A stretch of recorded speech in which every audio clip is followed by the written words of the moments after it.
அஸ்ஸலாமு அலைக்கும்.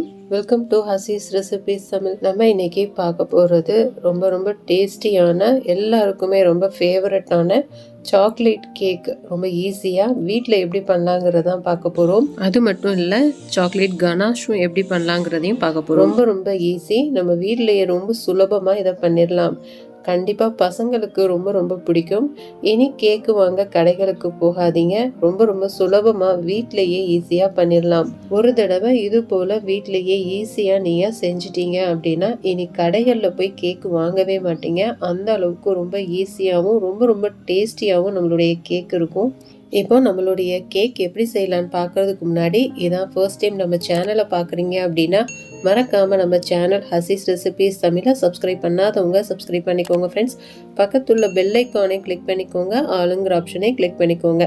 அப்போ தான் நம்ம போடக்கூடிய எல்லா வீடியோஸும் உங்களுக்கு நோட்டிஃபிகேஷனில் உடனே வரும். நீங்கள் மிஸ் பண்ணாமல் பார்க்க முடியும். இப்போ நம்ம எப்படி செய்யலாங்கிறத பார்க்கலாம். இப்போ நம்ம கேக் செய்கிறதுக்கு முன்னாடி ஃபஸ்ட்டு நம்ம இட்லி பாத்திரத்தை ப்ரீ ஹீட் பண்ணிடலாம். இது போல் உள்ள ஒரு ஸ்டாண்ட் வச்சு நீங்கள் மூடி போட்டு லோ ஃப்ளேமில் 15 நிமிஷம் நம்ம ப்ரீ ஹீட் பண்ணிக்கிடலாம். இப்போ இது ஒரு பக்கம் இருக்கட்டும். ஃபஸ்ட்டு நம்ம ட்ரை இன்க்ரீடியன்ட்ஸ் ரெடி பண்ணிக்கிடலாம். இதுக்கு 1 கப் அளவு மைதா எடுத்துக்கிடலாம். மைதாவுக்கு பதிலாக நீங்கள் கோதுமை மாவும் ஆட் பண்ணலாம், ஆனால் கண்டிப்பாக டேஸ்ட் மாறுபடும். 1/4 கப் அளவு கோகோ பவுடர் ஆட் பண்ணிக்கிடலாம். 1 ஸ்பூன் அளவுக்கு பேக்கிங் பவுடர் ஆட் பண்ணிக்கிடலாம். 1/2 ஸ்பூன் அளவுக்கு பேக்கிங் சோடா ஆட் பண்ணிக்கிடலாம்.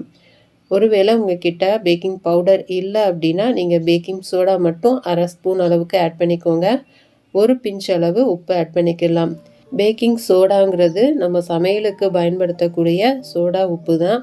அதனால் நம்ம அதிகமாக ஆட் பண்ணக்கூடாது. நம்ம சொன்ன அளவு மட்டும் நீங்கள் ஆட் பண்ணால் போதும். இப்போ நம்மளுடைய இன்க்ரீடியன்ட்ஸ் எல்லாத்தையுமே ஃபஸ்ட்டு நம்ம சலிச்சு எடுத்துக்கலாம். இது போல் விஸ்கு வச்சு நம்ம சலித்தோம் அப்படின்னா செதறாமல் நம்மளால் சலிக்க முடியும். அதனால தான் நான் விஸ்கு வச்சு நான் சலிச்சிக்கிறேன். இப்போ நம்மளுடைய இன்க்ரீடியன்ட்ஸ் ஃபுல்லாக சலிச்சு எடுத்தாச்சு. இப்போ இது மாதிரி ஒரு விஸ்கு வச்சு நல்லா மிக்ஸ் பண்ணி விட்டுக்கோங்க. அப்போ தான் நம்மளுடைய எல்லா இன்க்ரீடியன்ட்ஸும் ஒன்று போல் நல்லா மிக்ஸ் ஆகி வரும். வீடியோவை ஸ்கிப் பண்ணாமல் பாருங்கள் ஃப்ரெண்ட்ஸ். அப்போ தான் உங்களுக்கு கிளியராக புரியும். நம்ம சொல்லக்கூடிய சின்ன விஷயம் கூட உங்களுக்கு யூஸ்ஃபுல்லாக இருக்கலாம்.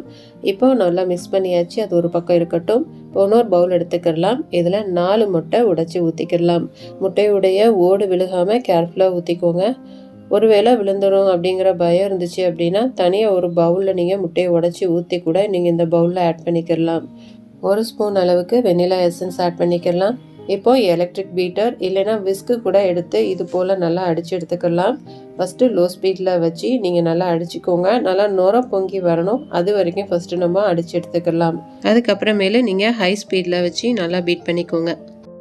இப்போ நல்லா நுர பொங்கி வந்திருக்கு பாருங்கள். இந்த ஸ்டேஜ் வரைக்கும் நல்லா அடிச்சுக்கோங்க. இப்போ இந்த ஸ்டேஜில் கொஞ்சமாக சுகர் பவுடர் ஆட் பண்ணிக்கலாம். 1 கப் அளவு சுகர் பவுடர் ஆட் பண்ணிக்கலாம். முட்டையுடைய மஞ்சள் நிறம் மாறி நல்ல ஒரு வெள்ளை நிறத்துக்கு வரணும். அது வரைக்கும் நல்லா அடித்து எடுத்துக்கலாம். அப்போ தான் நம்மளுடைய கேக் நல்ல சாஃப்டாக ஸ்பாஞ்ச் மாதிரி இருக்கும். இப்போ பாருங்கள், அதோடைய நிறம் லேசான மஞ்சள் நிறத்துக்கு மாறி இருக்குங்கிறது தெரியும். இன்னும் நல்லா நம்ம பீட் பண்ண நல்லா வெள்ளை நிறத்துக்கு மாறி வரும். நல்லா க்ரீமி கன்சிஸ்டன்சியாக வந்துடும். அந்த அளவுக்கு நம்ம அடிச்செடுக்கணும். அப்போ தான் நம்மளுடைய கேக் சாப்பிட்றதுக்கு ரொம்ப சாஃப்டாகவும் டேஸ்டியாகவும் இருக்கும். இப்போ உங்களுக்கு பார்த்தாவே தெரியும் நல்லா வெள்ளை நிறத்துக்கு மாறி வந்துருச்சு அப்படின்னு. இது ரிப்பன் கன்சிஸ்டன்சிக்கு இருக்கணும். அது வரைக்கும் நம்ம கண்டிப்பாக அடிக்கணும். பாருங்கள், விழுகும் போது உங்களுக்கு தெரியும் அது ரிப்பன் கன்சிஸ்டன்சியில் இருக்குங்கிறது. இந்த அளவு நம்ம அடித்தோம் அப்படின்னா நமக்கு கரெக்டாக இருக்கும். இப்போ இந்த ஸ்டேஜில் 1/4 கப் அளவு உருக்கின பட்டர் இல்லைன்னா 1/4 கப் அளவு எண்ணெய் ஆட் பண்ணிக்கலாம்.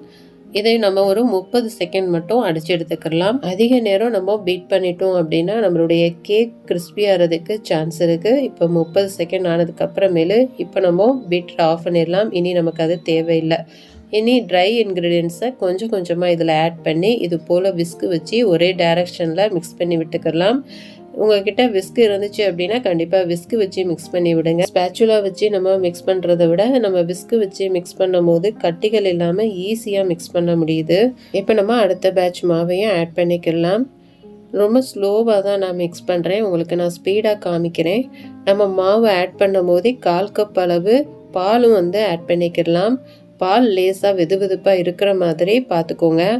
கொஞ்சம் கொஞ்சமாக நம்ம ஆட் பண்ணி மிக்ஸ் பண்ணி விட்டுக்கலாம். நம்ம ஒரே டைமில் எல்லா மாவையும் ஆட் பண்ணி மிக்ஸ் பண்ணோம் அப்படின்னா கட்டி விழுகிறதுக்கு சான்ஸ் இருக்குது. அதனால் இது போலயே நீங்கள் கொஞ்சம் கொஞ்சமாக மாவை ஆட் பண்ணி நீங்கள் ஸ்லோவாக ஒரே டைரெக்ஷனில் மிக்ஸ் பண்ணிக்கோங்க.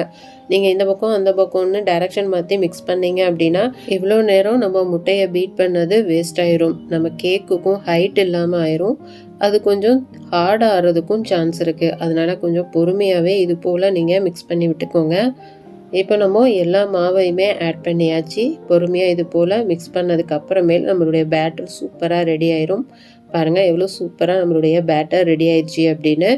இப்போ நம்மளுடைய கேக் டின்னை வந்து நம்ம ரெடி பண்ணிக்கலாம். இது போல் ஃபஸ்ட்டு நீங்கள் நெய்யோ பட்டரோ வச்சு க்ரீஸ் பண்ணிக்கோங்க. இப்போ பட்டர் பேப்பர் வச்சிடலாம். அதுக்கு மேலேயும் நம்ம லேசாக க்ரீஸ் பண்ணி விட்டுறலாம். ஒருவேளை உங்ககிட்ட பட்டர் பேப்பர் இல்லை அப்படின்னா மைதா மாவை லேசாக வந்து தூவிக்கோங்க. நல்லா ஃபுல்லாக வந்து படுற மாதிரி நல்லா தூவிக்கோங்க. எக்ஸஸான மாவை ரிமூவ் பண்ணிக்கோங்க. இப்போ நம்மளுடைய கேக் பேட்டரை டின்னில் ஆட் பண்ணிக்கலாம். ஆட் பண்ணதுக்கு அப்புறமேலு அதில் கொஞ்சமாக ஏர் பபிள்ஸ் இருக்கும். அதை ரிமூவ் பண்ணுறதுக்காண்டி இது போல் ஒரு டூத்பிக் எடுத்துக்கோங்க. இப்போது நம்ம நல்லா மிக்ஸ் பண்ணி விட்டுறலாம். அப்போ தான் ஏர் பபிள்ஸ் இருந்துச்சு அப்படின்னா அது கிராக் ஆகும். அதுக்கப்புறம் ஒரு 4-5 தடவை இது போல் டேப் பண்ணிட்டோம் அப்படின்னா நம்மளுடைய பேட்டர் சூப்பராக ரெடி ஆயிரும். இப்போ நம்ம ப்ரீ ஹீட் பண்ணி வச்சுருக்கிற இட்லி பாத்திரத்தை ஓப்பன் பண்ணி நம்மளுடைய பேட்டரை உள்ளே வச்சு நம்ம மூடி போட்டு மூடி வச்சிடலாம். இப்போது 45 நிமிஷம் லோ ஃப்ளேம்லேயே வச்சு இதை நம்ம குக் பண்ணலாம். நடுவில் ஓப்பன் பண்ணி பார்க்காதீங்க. அப்படி ஓப்பன் பண்ணி பார்த்தீங்க அப்படின்னா நம்மளுடைய கேக்கு ஹார்டாகிறதுக்கும் அது சரியாக பேக்காகாமல் போகிறதுக்கும் சான்ஸ் இருக்குது. இப்போ 45 நிமிஷம் ஆனதுக்கு அப்புறமேலே இப்போ நம்ம ஓப்பன் பண்ணி பார்க்கலாம். பாருங்கள் கேக் எவ்வளோ பெர்ஃபெக்டாக வந்திருக்கு அப்படின்னு. கேக் வெந்துருச்சா இல்லையான்னு இது போல் கத்தி உள்ளே விட்டு நீங்கள் செக் பண்ணி பாருங்கள். இல்லைனா டூத்பிக் கூட நீங்கள் வச்சு செக் பண்ணி பார்க்கலாம். கத்தியில் ஒட்டாமல் வந்துச்சு அப்படின்னா நம்மளுடைய கேக் பெர்ஃபெக்டாக குக் ஆயிடுச்சுன்னு அர்த்தம். கொஞ்சம் கூட ஒட்டலை பாருங்கள். நம்மளுடைய கேக் சூப்பராக ரெடி ஆயிடுச்சு. இப்போ நம்ம ஸ்டவ் ஆஃப் பண்ணி கேக்கை வந்து வெளியில் எடுத்துடலாம். கேக் கம்ப்ளீட்டாக சூடு ஆறி வரணும். அது வரைக்கும் நம்ம வெயிட் பண்ணலாம். கேக் ஆறி வர்றதுக்குள்ளாரையும் நம்ம கேக்குக்குள்ளே சாக்லேட் கனாஸ் எப்படி பண்ணலாங்கிறத பார்க்கலாம். இது செய்கிறதும் ரொம்ப ரொம்ப ஈஸி. இனி கடைகளில் வாங்காதீங்க. இது போல் ஈஸியாக வீட்டிலையே செஞ்சு பாருங்கள். பிகினர்ஸ் கூட ரொம்ப ரொம்ப ஈஸியாகவே பண்ணிடலாம். டேஸ்ட்டும் ரொம்ப ரொம்ப சூப்பராக இருக்கும். பசங்களுக்கும் கண்டிப்பாக ரொம்ப பிடிக்கும். நம்ம வெறும் கேக்காக நம்ம சர்வ் பண்ணுறத விட இது மூலம் டாப்பிங் பண்ணி நம்ம சர்வ் பண்ணும் போது பசங்க நல்லா விரும்பி சாப்பிடுவாங்க. நம்ம கடைகளில் வாங்கி சாப்பிட்டது போலவே இருக்கும். நம்ம வீட்டில் செஞ்சோங்கிறதே பசங்க நம்ப மாட்டாங்க. அந்த அளவுக்கு பெர்ஃபெக்டாக இருக்கும். இப்போ நம்ம இது எப்படி பண்ணலாங்கிறத பார்க்கலாம். இது போல் ஒரு பாத்திரம் எடுத்துக்கோங்க. இதில் ஃபஸ்ட்டு நம்ம 1/2 கப் அளவு கோகோ பவுடர் எடுத்துக்கலாம். 1 கப் அளவு சுகர் ஆட் பண்ணிக்கலாம். இது வந்து பவுடர் பண்ணாத நம்ம நார்மலாக யூஸ் பண்ணக்கூடிய சுகர் தான். இப்போது அதில் 2 ஸ்பூன் அளவுக்கு கார்ன்ஃப்ளவர் பவுடர் ஆட் பண்ணிக்கலாம். அதாவது கார்ன்ஃப்ளவர் மாவு ஆட் பண்ணிக்கலாம். ஒரே ஒரு சின்ன பிஞ்ச் அளவு உப்பு ஆட் பண்ணிக்கோங்க. உப்பு ஆட் பண்ணும் போது நான் வீடியோ ஆன் பண்ண மறந்துட்டேன்.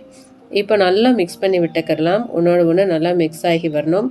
இந்த அளவு நல்லா மிக்ஸ் பண்ணதுக்கு அப்புறமேலு 1 கப் அளவு பால் இப்போ வந்து நம்ம ஆட் பண்ணிக்கலாம்.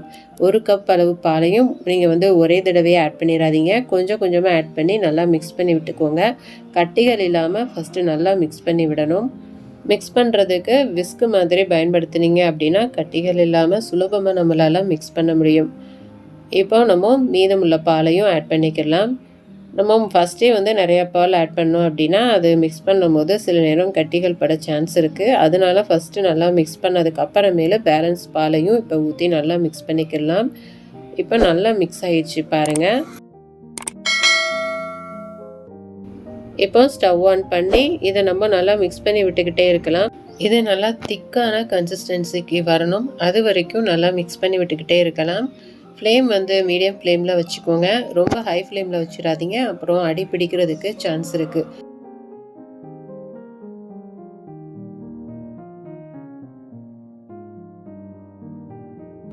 உங்களுக்கு இப்போ பார்த்தாவே தெரியும் அது நல்லா திக்காகிட்டே வருதுங்கிறது. இப்போ நம்மளுடைய கனாஷ் வந்து சூப்பராக ரெடி ஆயிடுச்சு பாருங்கள். இந்த அளவு நல்லா வந்து திக்காகணும். அப்போ தான் நம்மளுக்கு கரெக்டான கன்சிஸ்டன்சி கிடைக்கும். பாருங்கள், நம்மளுடைய கனாஷ் சூப்பராக ரெடி ஆயிடுச்சு. இப்போ இந்த ஸ்டேஜில் 2 டேபிள் ஸ்பூன் அளவுக்கு பட்டர் ஆட் பண்ணிக்கலாம். பட்டர் நல்லா மெல்ட் ஆகணும். மெல்ட் ஆனதுக்கு அப்புறமேலு நம்ம ஸ்டவ் ஆஃப் பண்ணிடலாம். அவ்வளோதான், நம்மளுடைய சூப்பரான சாக்லேட் கனாஷ் நமக்கு பெர்ஃபெக்டாக ரெடி ஆயிடுச்சு. இது செய்கிறது ரொம்ப ரொம்ப ஈஸி. நம்ம சட்டுன்னு செஞ்சிடலாம். டேஸ்ட்டும் ரொம்ப நல்லாயிருக்கும். இது ஆறுனதுக்கு அப்புறமேல ஒரு பாட்டிலில் ஸ்டோர் பண்ணி ஃப்ரிட்ஜில் வச்சு நம்ம யூஸ் பண்ணிக்கலாம். அவ்வளோதான், நம்மளுடைய பெர்ஃபெக்டான கனாஷ் ரெடி ஆயிடுச்சு. இப்போ நம்மளுடைய கேக்கை வந்து நம்ம டிமோட் பண்ணிடலாம். நல்லா ஆறிடுச்சு. ஆறினதுக்கு அப்புறமேல இது கூட கத்தி வச்சு கார்னர்லாம் எடுத்து விடுங்க. இப்போ பிளேட்டை இது மேலே வச்சு நம்ம டிமோட் பண்ணிடலாம். இப்போ லேசாக நம்ம டேப் பண்ணிவிட்டு எடுத்தோம் அப்படின்னா நம்மளுடைய கேக் வந்து பெர்ஃபெக்டாக வந்துடும். மேலே உள்ள பட்டர் பேப்பரை நம்ம ரிமூவ் பண்ணிடலாம். பாருங்கள், நம்மளுடைய கேக் எவ்வளோ பெர்ஃபெக்டாக வந்திருக்கு அப்படின்னு. உண்மையாகவே ரொம்ப சாஃப்டாக ரொம்ப சூப்பராக வந்திருக்கு. நம்ம கனாஷ் அப்ளை பண்ணுறதுக்காண்டி இதை 2 பீஸாக கட் பண்ணி எடுத்துக்கலாம்.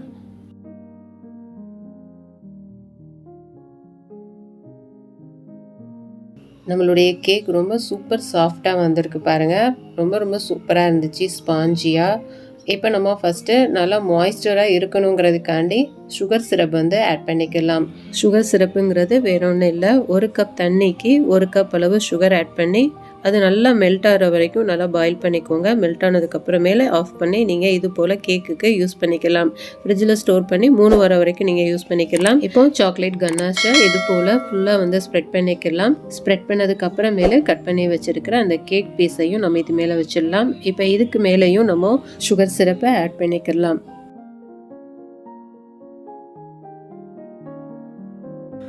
இப்போ ஃபைனலாக நமக்கு எவ்வளவு கனாஷ் தேவைப்படுதோ அவ்வளோ சாக்லேட் கனாஷையும் நம்ம இந்த கேக் மேலே அப்ளை பண்ணிட வேண்டியதுதான்.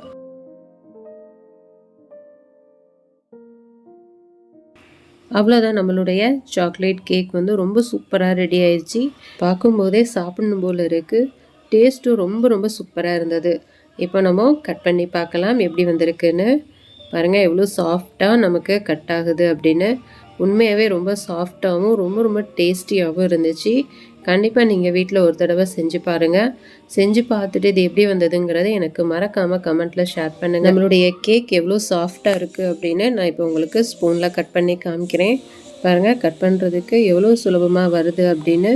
உண்மையாகவே டேஸ்ட்டும் ரொம்ப ரொம்ப சூப்பராக இருந்துச்சு. பசங்க கண்டிப்பாக விடவே மாட்டாங்க. செஞ்ச உடனேயுமே காலி பண்ணிடுவாங்க. இந்த வீடியோ கண்டிப்பாக உங்கள் எல்லாருக்குமே யூஸ்ஃபுல்லாக இருக்கும்னு நான் நம்புகிறேன். யூஸ்ஃபுல்லாக இருந்துச்சு அப்படின்னா உங்கள் ஃப்ரெண்ட்ஸ் ரிலேட்டிவ்ஸ் எல்லா பேருக்குமே நிறைய ஷேர் பண்ணி விடுங்க. அவங்களுக்கும் யூஸ்ஃபுல்லாக இருக்கட்டும். மறக்காமல் நம்ம சேனல் ஹசீஸ் ரெசிபீஸ் தமிழை சப்ஸ்கிரைப் பண்ணாதவங்க சப்ஸ்கிரைப் பண்ணிக்கோங்க ஃப்ரெண்ட்ஸ். நம்ம நெக்ஸ்ட் வீடியோவில் பார்க்கலாம். தேங்க்ஸ் ஃபார் வாட்சிங்.